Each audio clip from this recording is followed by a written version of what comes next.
I rewatched Madagascar recently, and I only have one real question. Do y'all think the horse that gave Marty directions to Grand Central knew he was talking to a zebra? Do you think he was just talking to a weird-looking horse with tattoos? 'Cause that guy didn't freak out. He was super calm about the fact that there was just a wild horse in front of him, clearly from the zoo, asking for directions. Makes me wonder how many times this guy's seen non-police horses just out and about in the middle of Times Square. Rewatching the film reminded me that there was a Madagascar game for the PS2 because, of course, there was. There's a game for every popular movie out there. I had it as a kid, but I don't remember anything about it, and replaying it reminded me of how much less I actually remembered. The only things that I did remember were the arcade cabinets found in a few levels, and the onion-eating spiders that only ever said onion in a creepy manner. I had just watched the film. The plot was fresh on my mind, and as per usual with these movie games, it's just a general retelling of events. Marty wants out of New York City, and his friends try to talk him out of it, and the penguins are still the best part of the film. But rewatching it as an adult made me realize how much Alex got fucked over in the whole deal. I mean, he's the only carnivore among his friends, and I guess they're all too stupid to understand the predator-prey dynamic between themselves, so Alex spends most of the movie literally starving to death and nearly relegated to a life of someone that has to kill his friends in order to survive. I never picked up on that as a kid because, one, I'm dumb, and two, it's very easy to detach what's happening when the only food item Alex has ever been presented with is steak, and none of his friends are the animal that is steak. I mean, I guess you could make a hippo steak. I don't really want to eat hippo, though. You think zebra tastes similar to venison? It's a film that's uniquely capable of telling that type of story. If you tried to replace it with people, then you just end up with Alex being a psychopath whose entire diet is composed of eating people. I remember the PS2 game being okay for a movie game, even though I didn't remember anything about it. The game begins with Marty daydreaming as he does in the film. There's film footage of the film's introduction, and then it quickly transitions to a surprise Alex plushie jump scare. I mean, this thing is terrifying. From there, we're in control and just prancing around the zoo while talking to various animal cast members and helping them with their problems as Marty before the next mission where the penguins help him escape. I'm sure it's been memed to hell and back, but the zoo is genuinely fucked up. They just let the animals roam anywhere they want and do whatever they want. It's no wonder why Marty wants out. I mean, look at how small his enclosure is. The animals also have a lot of issues, besides Melman, the hypochondriac giraffe. The rhino just sits in the tiniest space all day with no room to charge, as he states is in his instinct to do so with his horn, but the horn is useless since he has no room to charge. The toucan thinks everyone is making fun of his beak. The ostriches might be as insane as the penguins, only significantly dumber. I'm pretty sure the camel has a smoking problem, which, now that I think about it, might be the joke. He's right! But of everybody who has issues, it's the night hunter who might be the most insane. He's a militant zookeeper that keeps watch over the front gate at night. He might be the craziest because only an insane person would walk around looking like Paul from Tekken.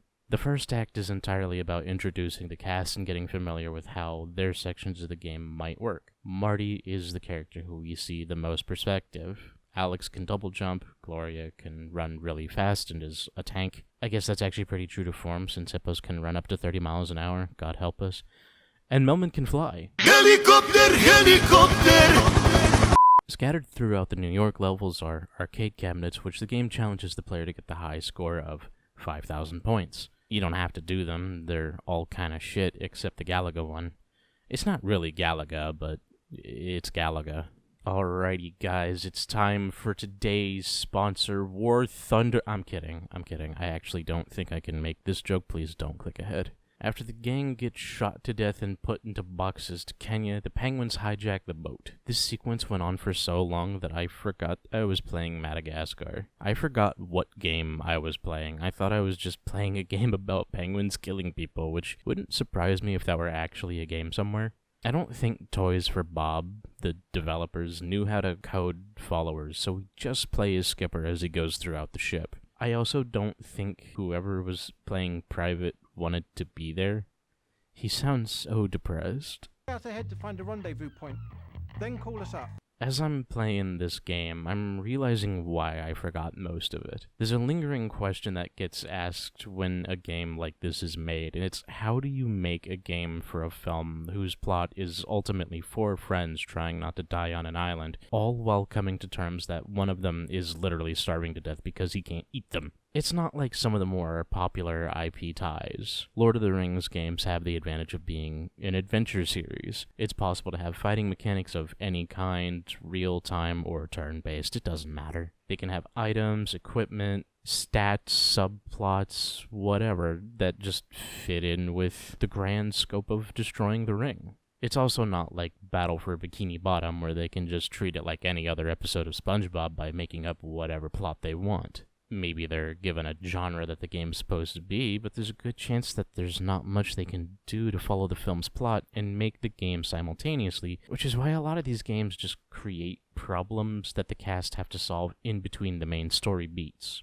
Examples of this in Madagascar are helping a queen bee take some drones to flowers, helping a bat keep lookout over his mushrooms from a bunch of mushroom-stealing cockroaches, or saving lemurs from high winds. The platforming feels okay. It's not trying to do anything revolutionary or anything like that, but it doesn't feel like dog water either. It's a game I feel like nobody wanted to be working on, but had to make for the sake of a check. I get this impression because even King Julian looks depressed. Mister, I like to move it does not want to move it. Now, I can't say for sure that nobody wanted to work on this game because I can already tell that some people had fun making it, if only for the random insects that say the names of foods. Very weird thing to bring up, I know, but it happens way more often than you'd think. The cockroaches specifically crack me up trying to steal noogie nuts. I don't even know what those are or what that means, but they're incredibly gremlin-coded in the manner in which they try to steal the noogie nuts. Noogie.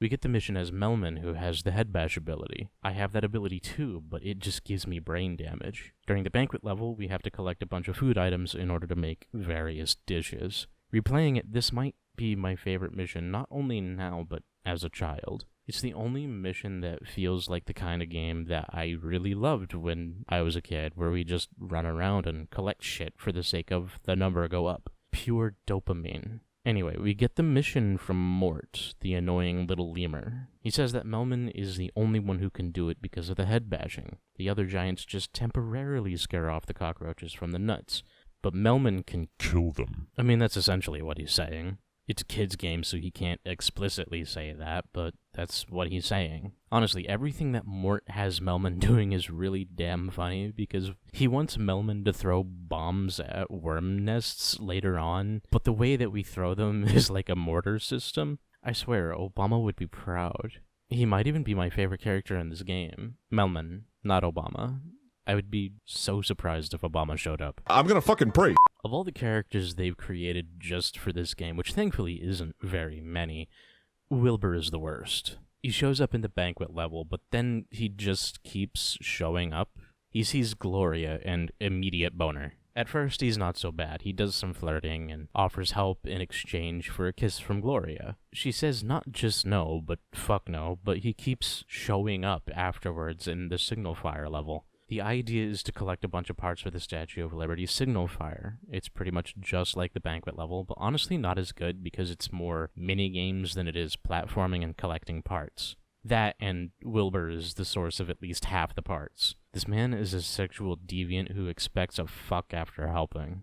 Again, kid's game, so they don't say that, but you know that's what he's going for. Then Gloria doesn't actually help the situation by having Melman take the kiss in her stead. I know it's supposed to be for laughs, but it's really not that funny. It's kinda just gross. When will the lemurs release the Wilbur files? Right after building the signal fire, Marty wants to go back into the jungle to save Alex because he's finally gone a little crazy from the hunger. The path to him is genuinely nothing that special, but oh god, this fucking guy. The final mission isn't terrible. It kind of makes me mad because Alex gets claws and fights a bunch of Fossa, as well as the Fossa leader, which isn't a thing, but because we're in a game, it is. Alex actually has a basic 3-hit combo with his claws. I'm mad because we could have been fighting more shit. There's plenty of animals that aren't friendly, and the only character that can fight back was Marty with the back kick. But I guess I can't really be too mad because even Alex didn't know he had claws until he got hungry and instincts took over. Once the Fossa leader is dead, the lemurs decide to scavenge everything in Fossa territory because they can. To the victor go the spoils, as they say. More importantly, Rat Cam! Woo! Madagascar the game isn't terrible, nor is it fantastic. I think it serves its purpose as just another toy sold alongside the film. If anything, it's more on the boring side for me, anyway, because it's just a collection of minigames masquerading as a platformer. My name is Box. Please like and subscribe and have a wonderful day.